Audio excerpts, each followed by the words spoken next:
bienvenue en fait à vous tous dans mon webinaire qui s'intitule Conception d'ouvrages d'art donc complexe pour le 5 juin 2025. Tout d'abord, je tiens à me présenter. Je suis Eddy Sucy, responsable du pôle RFSA BIM Infrastructure. Je suis ingénieur en génie civil spécialisé dans les ponts et chaussées en fait de formation et j'ai plus que 8 ans d'expérience dans l'univers du bâtiment et infrastructure chez RFSA. Donc, tout d'abord, je tiens à préciser présenter pardon en fait Refesa. Donc Refesa en fait elle a commencé depuis 1988 en tant que bureau d'études mécaniques. On a évolué pour apporter des solutions CAO DAO au sein des différents bureaux d'études et ensuite en fait avec la dernière technologie en fait mis en point en fait bien évidemment dans la partie BIM. Donc soit à travers des formations standardisées ou des formations spécifiques selon le besoin, mais en fait il n'y a pas que ça. En fait on est une entreprise multi service, donc pas que pour la formation, mais aussi pour l'assistance, coaching dans les projets, et ainsi que l'accompagnement, bien évidemment. Donc on peut vous assister dans vos projets selon vos besoins. Donc n'hésitez pas à nous contacter, à nous consulter en fait sur notre site pour voir en fait vos besoins. Mais il ne faut pas en fait aussi oublier qu'en fait on vend aussi les produits informatiques, mais je marquais selon vos besoins. Donc je vous laisse la chance en fait donc d'aller sur notre site et de voir en fait qu'est-ce qu'on propose comme service. Voilà. Avant de commencer, je tiens à préciser en fait que ce webinaire a pour objectif de montrer comment améliorer la collaboration entre ingénieurs et projeteurs dans le cadre de la conception d'un pont complexe à caisson à inertie variable. En facilitant les échanges et en rendant les modifications du projet beaucoup plus efficaces à travers une démonstration concrète, nous verrons comment modéliser en 3D, donc un modèle 3D détaillé dans Civil 3D, combiné à l'automatisation de Dynamo, qui vont me permettre en fait donc d'intégrer les contraintes structurelles et géométriques dès les premières phases de projet. L'approche présentée vise à fluidifier la communication entre les acteurs en ayant sur des outils paramétriques et partagés, permettant de tester rapidement les différentes variantes, y compris en fait l'implantation des piles de pont, l'inertie variable du tablier et le positionnement des câbles de précontrainte. À adapter le projet en fait en continu en fonction des résultats de calcul. Ce workflow collaboratif rend plus effective aux équipes, tout en garantissant la cohérence entre les choix de conception et les impératifs techniques du projet. Donc pour pouvoir commencer, je vais bien évidemment énoncer le sommaire donc, de ce webinaire.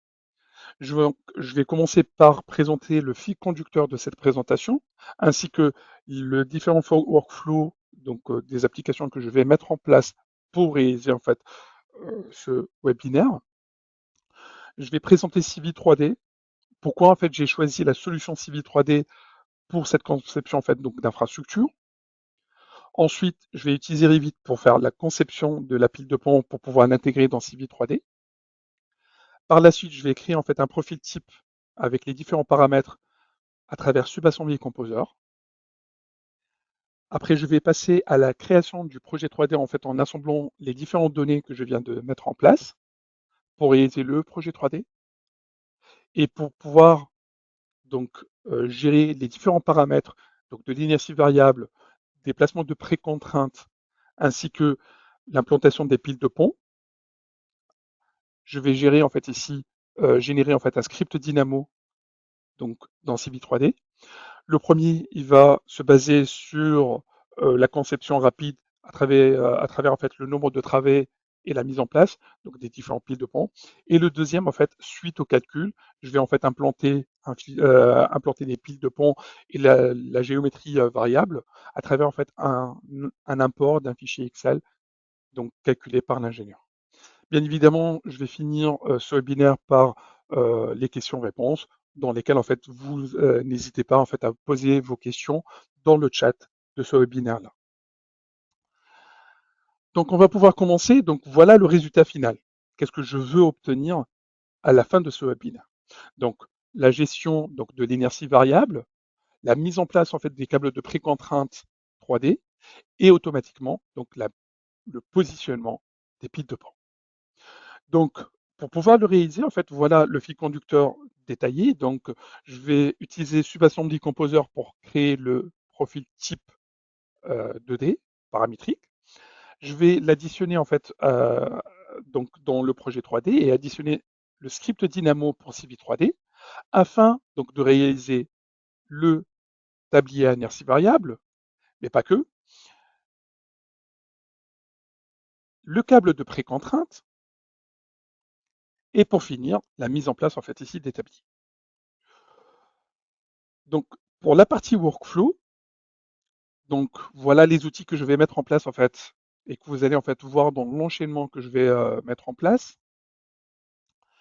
Je vais tout d'abord créer la pile de pont à travers Revit pour l'incorporer dans CV 3D. Par la suite, je vais aller attaquer Subassembly Composer dans lequel je vais créer mon profil type 2D qui va être extrudé tout au long de mon tracé linéaire. Et celui-ci va comporter les différents paramètres donc, qui vont gérer l'inertie variable de l'intrados, de mon tablier, et ainsi que donc, la mise en place en fait de la gaine de précontrainte. Pour cet exemple-là, j'ai pris en fait ici une simple gaine juste pour expliquer les propos et faciliter en fait ici le travail dans ce webinaire. Donc ensuite, je vais passer par la création du script Dynamo. Donc en premier temps, un script Dynamo sans l'import d'un fichier Excel suite au calcul, donc à disposer en fait les différents travées. Et par la suite, en fait, je vais intégrer un fichier Excel suite au calcul pour voir le comportement de mon profil, donc se mettre en place pour la gestion donc, de mon projet 3D. Donc, je tiens à dire, c'est quoi déjà Civi 3D? Parce qu'en fait, à la base, nous, on utilise AutoCAD pour faire en fait donc du dessin, du livrable, etc. L'outil connu par tout le monde pour faire du dessin assisté par ordinateur. Donc, Civi 3D vient comme une surcouche pour faciliter en fait les propos, vient comme une surcouche métier et qui va se baser en fait sur le moteur de calcul d'AutoCAD pour faire en fait ici de la conception. Donc en fait, c'est un logiciel de conception assisté par ordinateur et qui va me permettre en fait ici d'anticiper et répondre beaucoup plus rapidement aux changements. Donc ce qu'on cherche en fait ici, c'est d'augmenter la productivité et rendre en fait les tâches beaucoup plus faciles suite aux modifications. Donc Civi 3D, c'est un outil qui va me permettre donc d'augmenter drastiquement en fait ces différentes manipulations et modifications que je vais apporter par rapport à mon projet, de pouvoir évaluer et suivre et avoir un suivi cohérent donc, des données. Donc, c'est-à-dire la gestion des données, je modifie en fait un élément, il va se mettre à jour aussi dans les livrables et réagir en fait à améliorer en fait la réalisation des projets. Donc, si je cite en fait ici un exemple de gain de temps atteint avec l'utilisation de CV 3D et on voit en fait un gain considérable à l'utilisation donc de CV 3D, quasiment 20 fois beaucoup plus rapide que ce que je vais faire en fait sur AutoCAD. Dans ce webinaire, pourquoi je vais utiliser CV 3D et que CV 3D est mieux adapté pour les projets infrastructure que Revit. Bien évidemment, mes contraintes sont claires. C'est de pouvoir modéliser en fait un modèle paramétrique de géométrie, donc qui va représenter en fait les contraintes de mon projet. Et à travers CV 3D, donc avec les outils aussi qui sont mis en place, donc, CV 3D par rapport à Revit va me permettre, donc en combinant en fait Subassembly Composer, il va me permettre donc déjà de générer des assemblages dynamiques de profil type liés aux alignements et au profil en lent. Ce que je ne sais pas déjà faire en fait dans Revit, sauf en combinant bien évidemment Dynamo pour pouvoir le faire. Mais nativement, je ne sais pas traiter énormément donc, de paramètres en même temps dans Revit sans combiner en fait bien évidemment Dynamo. CV 3D va me permettre donc de gérer l'ensemble de ces paramètres-là en tenant compte donc des normes, c'est une partie très importante, et de faire une gestion linéaire pure et simple.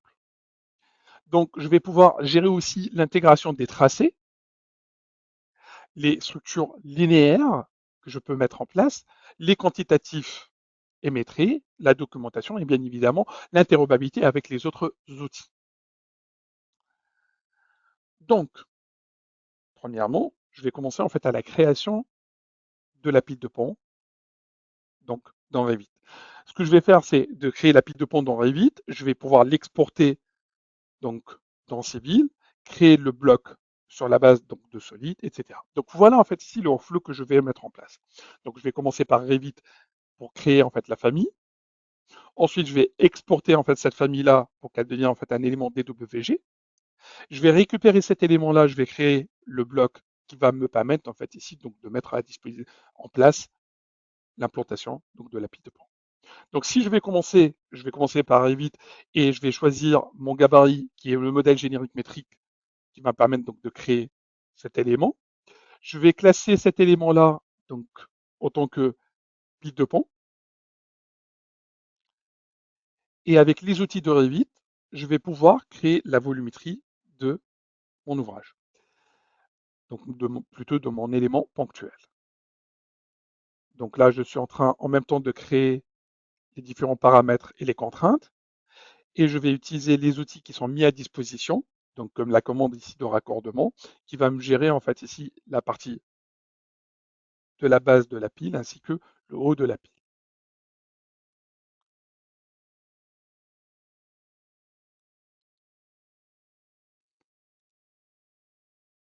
À partir de là, je crée les paramètres qui vont être associés aux contraintes que je viens de mettre en place. Je me présente dans la vue en face. Je viens verrouiller en fait ici les contraintes pour gérer le voile de la pile. J'associe en fait les différents paramètres qui vont me permettre donc de gérer les hauteurs pour avoir ce résultat-là. Donc après, en fait, je vais associer donc d'autres familles pour pouvoir les intégrer et gérer en fait donc les appareils d'appui pour avoir ce résultat-là. À partir d'ici, je vais exporter ma pile de pont sous le format DWG. Je vais choisir le format donc d'export, les unités, etc. Je sauvegarde cette famille donc dans mon répertoire et je viens automatiquement l'ouvrir dans Civil 3D. À partir de là, j'ai mon élément. Je vais créer un bloc qui va me permettre donc de positionner les piles de pont et que je vais en fait avoir besoin pour plus tard.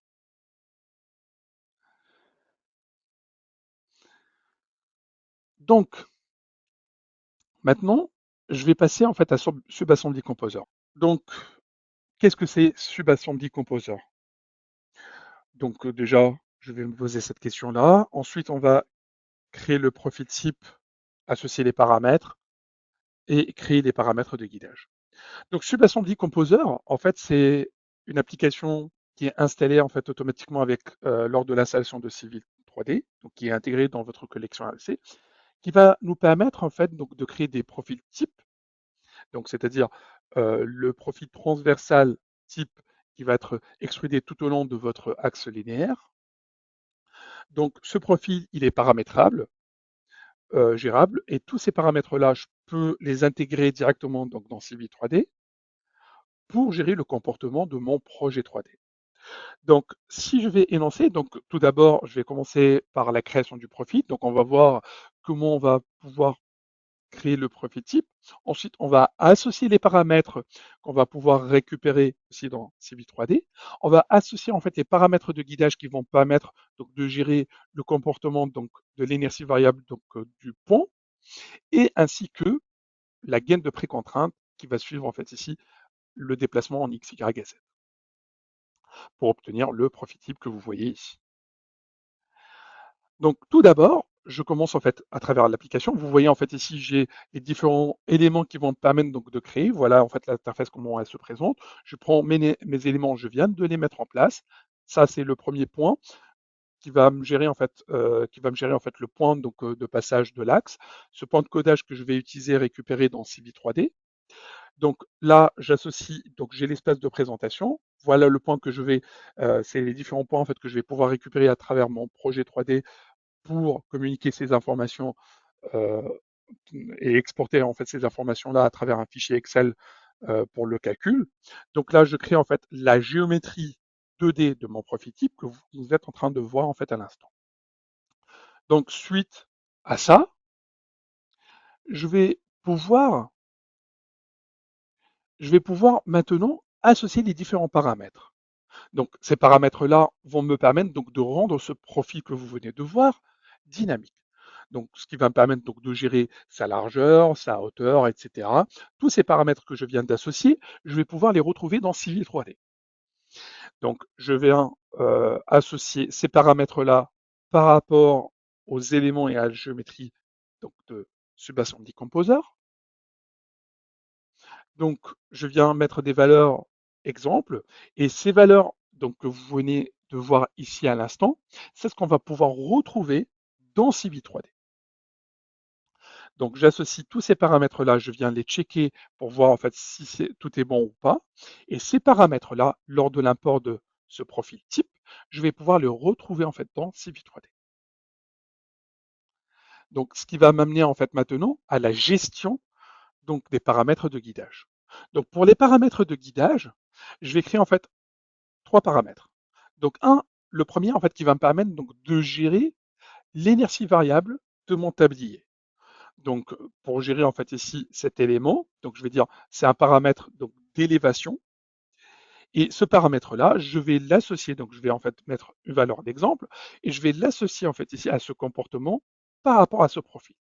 Donc c'est-à-dire si je l'associe, je viens gérer donc les différents paramètres, y compris en fait aussi l'emplacement donc de la gaine. Donc si je change la valeur ici, vous voyez que l'inertie du tablier, elle va suivre. Donc je peux aussi gérer le comportement de la gaine de précontrainte, que je vais la guider à travers quoi? À travers en fait une polyligne qui va lui donner en fait les directives ou le suivi en fait donc de la mise en place 3D. Donc en résumé maintenant, j'ai créé mon profil type dans Subassembly Composer. J'ai l'axe en plan, j'ai l'axe en élévation, j'ai les trois éléments pour pouvoir extruder tout au long en fait le projet 3D. Donc dans Civi 3D, ce que je vais faire, c'est que je vais récupérer mon axe en élévation, le profil type, je vais créer mon projet 3D pour avoir ce résultat. Donc maintenant, je vais procéder en fait au premier paramétrage pour la création du projet 3D sans les paramètres, donc sans les paramètres d'inertie, etc. Donc là, je viens tout d'abord importer le profil type que je viens de créer à travers Subassembly Composer. Je le récupère ici, je viens de le mettre en place dans Civi 3D, et si je viens sélectionner, je retrouve les paramètres que je viens de créer dans Subassembly Composer. Ici, je vais procéder à la création du projet 3D. Je viens définir les paramètres que je venais d'énoncer en fait au tout début, l'axe en plan, l'axe en élévation, ainsi que le profil type. À travers là, je dis voilà les abscisses de départ et d'arrivée donc du tronçon concerné. Et si je clique par exemple sur OK, le projet 3D vient de se mettre en place et je vois que le profil type il vient d'être extrudé. Entre-temps, je vais changer la répétition du profil type pour simuler en fait ici donc des voussoirs dans mon projet 3D pour l'exemple en fait ici des éléments de préfabrication, etc. Donc là, je vois mes éléments, donc je vais aller en modèle 3D pour que vous puissiez en fait mieux visualiser le résultat final. Donc je vois en fait l'inertie, elle est constante, ainsi que le câble à l'intérieur, il est constant. Donc voilà mon ouvrage. Ce qui reste à faire maintenant, c'est de pouvoir paramétrer ça. Pour paramétrer ceci, je vais en fait maintenant utiliser Dynamo. Donc là, je vais passer en fait à la création du script Dynamo. Donc en fait, j'ai utilisé deux méthodologies. La première, c'est par définition en fait donc de nombre de travées. Donc moi, je dis en fait voilà, je veux avoir un nombre de travées spécifique, et lui en fait, il va mettre en place les piles de pont, l'inertie variable, ainsi que en fait la mise en place donc du câble de précontrainte. Donc la suivante, c'est qu'en fait, suite au calcul, bah là en fait, je vais utiliser un apport Excel qui a été calculé et défini par l'ingénieur et qui va en fait changer le comportement de mon ouvrage. Donc, je vais procéder en fait à la création du script Dynamo pour mettre en place quoi exactement? L'inertie variable, le câble de précontrainte et la mise en place en fait automatique des piles de pont à travers tous les paramètres que vous venez de voir à l'instant. Donc, déjà, pourquoi en fait utiliser Dynamo pour Civi 3D? Donc, Dynamo pour Civi 3D, principalement pour gérer le paramétrage automatique et gérer les différents paramètres et réagir en fait assez rapidement sur des paramètres soit ponctuels ou répétitifs tout au long de mon projet. Par exemple, dans ce cas de figure, j'utilise Dynamo pour positionner donc dans les piles de pont, parce qu'en fait c'est un élément ponctuel et répétitif. Pour gérer en fait ce comportement-là, je vais utiliser Dynamo. Pour les modélisations en fait complexes de ponts comme en fait exemple les ponts mixtes et les ponts au banc, bah, par exemple là je vais utiliser la géométrie de Dynamo pour mettre en place ces éléments-là et les combiner en fait avec les éléments linéaires dans CV3D. Donc bien évidemment je vais utiliser Dynamo pour l'import multiple des données d'entrée ou aussi en fait pour lier les interopérabilités entre Revit, IFC, etc. avec CV3D. Et bien évidemment, la partie la plus importante que tout le monde euh, aime bien, donc c'est la gestion des différents livrables, donc les annotations, etc. Je vais pouvoir en fait aussi utiliser Dynamo pour augmenter et gérer en fait tout ce qui est documentation et la conformité en fait des cahiers des charges qui sont mis en fait en place par mon client. Donc, sans m'attarder, bah, je vais commencer en fait là à lancer Dynamo. Donc, je vais aller dans l'onglet Gérer, je vais lancer en fait ici mon Dynamo. Premièrement, en fait, je vais faire appel en fait à un nœud qui va lire dans le document DWG. Donc ensuite, je vais lui dire, là, tu vas me permettre donc de récupérer le projet 3D. Donc là, en fait, c'est l'indice 2 que je suis en train de voir. Je vais l'isoler. Je vais lui dire, tu vas me récupérer que le projet 3D qui concerne le pont. Ensuite, je vais lui dire, bah, j'aimerais bien récupérer la ligne de base en fait donc de mon projet 3D. Donc cette ligne de base, je vais extraire la ligne caractéristique associée à ça. Donc cette ligne caractéristique de terrain, je la connais parce qu'en fait dans le profil type, je lui ai associé en fait le nombre de codage axe si vous vous rappelez. Donc à partir de là, je crée une polycurve sur laquelle en fait je vais traiter le comportement en fait donc de mon tablier. Et c'est vraiment là en fait où la magie va opérer. Donc je vais regrouper l'ensemble de tout ça donc dans un groupe complet où ça va additionner en fait l'ensemble. Ensuite, je vais gérer le comportement de mon tablier. Donc le comportement de mon tablier donc, va être défini par rapport au nombre de travées. Donc l'inertie variable, elle va être définie par rapport à la parabole qui va en fait se répéter tout au long pour créer en fait ici cette géométrie d'inertie variable. Ensuite, je vais gérer en fait le placement donc des gaines de prix contraintes 3D sur la base aussi donc des travées. Donc pour gérer en fait ici le comportement qui va s'opposer en fait donc au comportement de l'inertie variable de mon tablier. Donc ça m'a généré en fait des polylignes parce qu'en fait j'ai associé un nœud qui va me permettre donc de créer des polylignes que vous allez en fait les voir à l'instant. Donc ces polylignes là, ils vont reprendre le comportement de l'inertie variable comme vous pouvez le voir ici.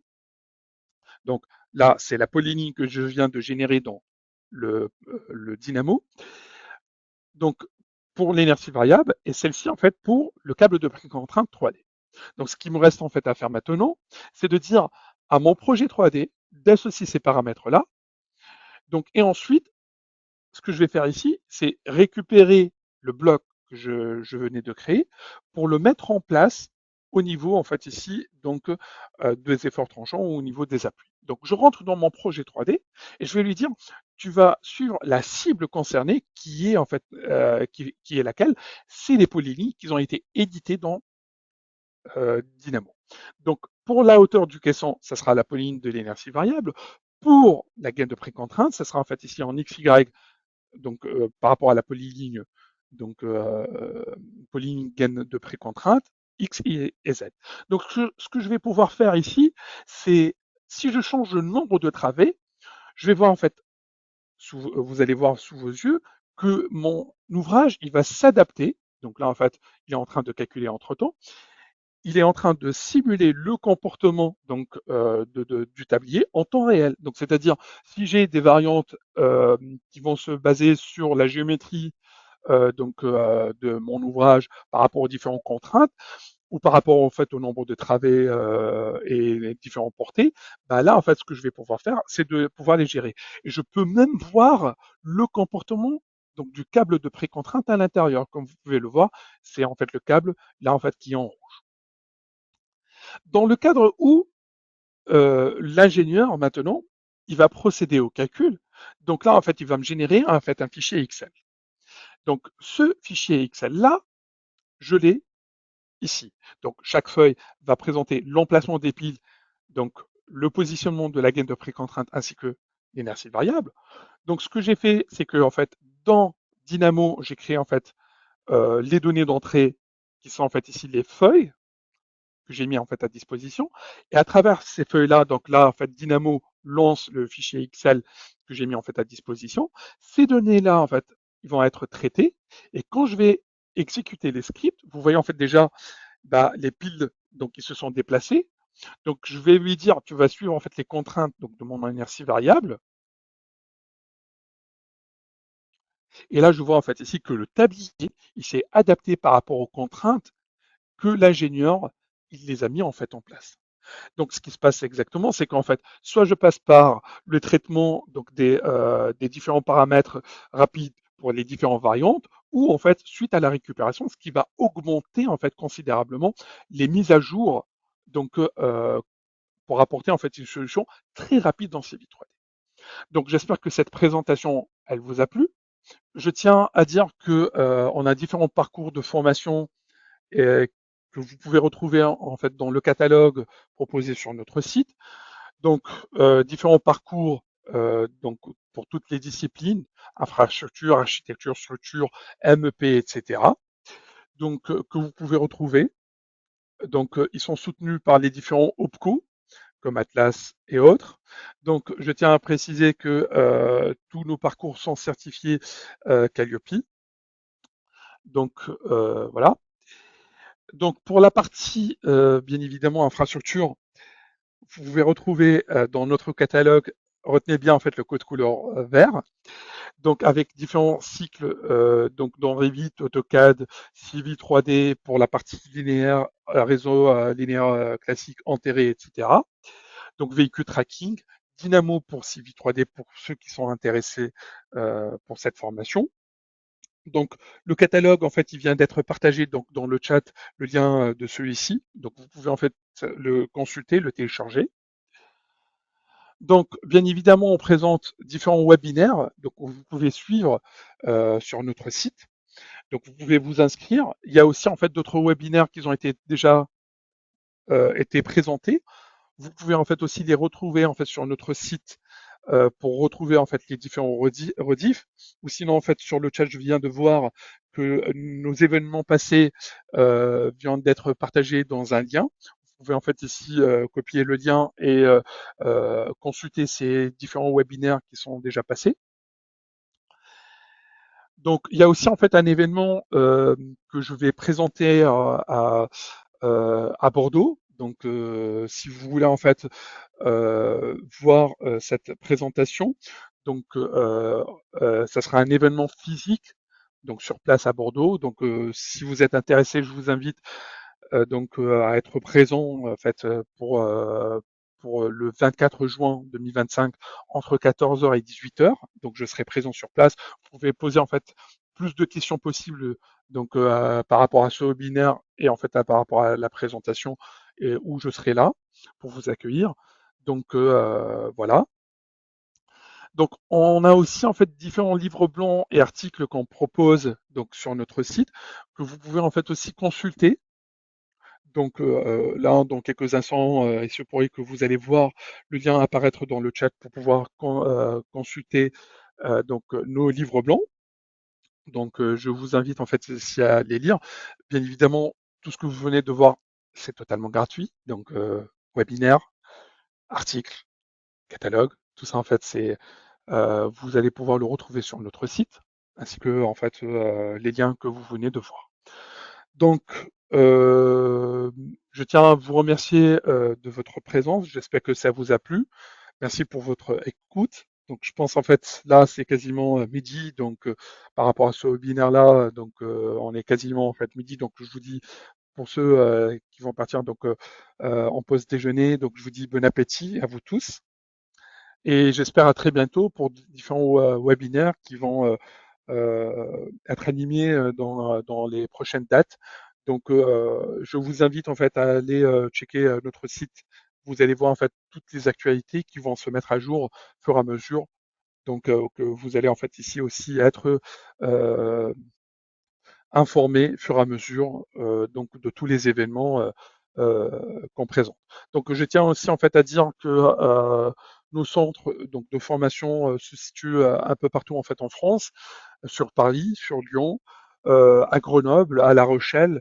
On est en fait un peu partout en fait en France, donc pour vous accueillir et pour vous assister donc pour vos projets.